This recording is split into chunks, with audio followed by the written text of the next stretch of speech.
Member for Prince George Mackenzie. Thank you, Madam Speaker, and it's an honor this morning to speak to Bill M214, the Firefighters Health Act. I want to thank the member from Langley Walnut Grove for bringing this forward, and thank you to the previous member for speaking on this topic as well. It's a timely topic that I've been reflecting on, particularly in the last week. Last Thursday, in Prince George, I heard the news early in the morning that there was an apartment building on fire. Immediately, there were photos flooding Prince George social media. This was in a densely populated neighborhood, and 19 firefighters attended the scene to evacuate the 79 residents and extinguish this fire. These folks, the 79 residents, are now displaced, but people and property were protected. Thankfully, no one was seriously injured. All of the residents are receiving ESS supports at this time. But everybody in Prince George is grateful for the service of our firefighters.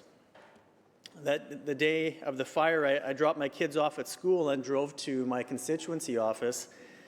And I was driving a thick blanket of harsh black smoke blanketed a portion of the city. I thought about the fact those firefighters were risking their own safety to help others. I previously worked for BC's Labour Minister back in 2010, 2011, and worked on the legislation to add esophageal cancer to the list of cancer presumptions under the Workers' Compensation Act. This act has been noted by the previous speaker, has been one that's been updated over time. It's been done in sometimes a piecemeal way. But much of this is because that has been updated as cancer research has improved over time, as we learn more. And there's more we can do. We can improve our legislation. We can improve the way we look at these issues. We should be listening directly to health professionals, to firefighters, and decisions should be rooted in science and health-based decision-making. And that's why Bill M214 is really a unique bill. We really need to look at the early detection screening for cancer, which this bill will consider as we develop a new plan forward for this Workers' Compensation Act and for the way we treat firefighters' health across the province.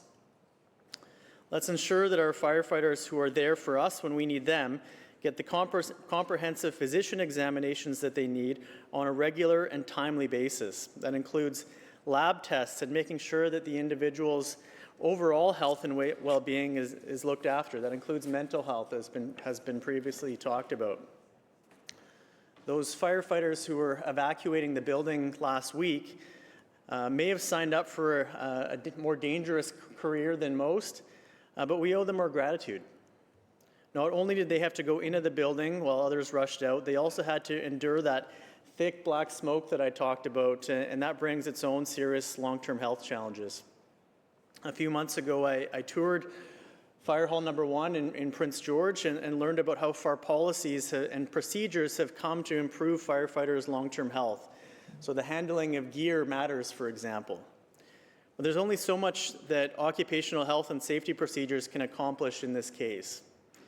There are inherent risks to the work, and our workers' compensation system needs to reflect the fact that some of these dangers can't actually be prevented. That's why I want to thank firefighters across the province for their work.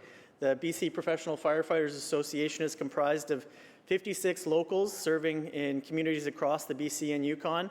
They represent over 4,600 professional men and women firefighters, dispatchers, prevention officers, and support members.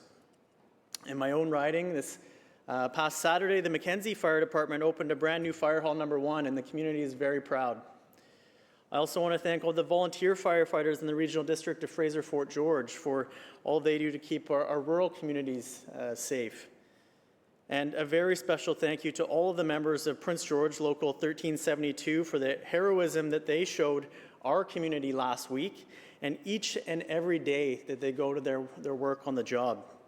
It was my honor just last month to attend the retirement dinner for a number of the Local 1372 members, and I sincerely want to congratulate Captain Dean Awesome, Assistant Chief Fred Wilkinson, Captain Colin Groneveld, Captain Jim Litke, Captain Kevin Pigeon, and Captain Dennis Toninato.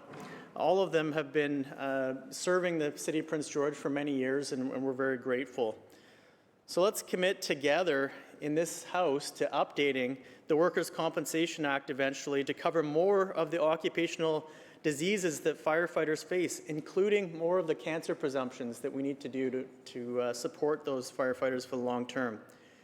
I know in recent years, forest firefighters and volunteer firefighters have had increased coverage, and this would apply as well under this bill after 10 years of continuous service, so we thank all of them. I don't consider this a political issue.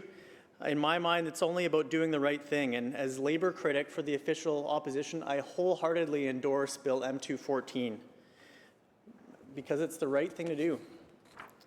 Cancer is a terrible disease that affects so many British Columbians, and unfortunately, firefighters are overrepresented in the statistics for cancer in our province. Recently, many of us here in the Legislature attended the biennial Fallen Firefighters Memorial, and we heard the firefighters' prayer. And I'll repeat the final sentences because they're pretty powerful. I want to fill my calling and give the best in me to guard my neighbor and protect his property. And if according to your will I have to lose my life, bless with your protecting hand my loving family from strife. We have an opportunity to support firefighters and their loving families with this bill, and I think it's time for all of us in the Legislature to get this done. So I would hope and encourage that all members at second reading here and help to move this bill forward.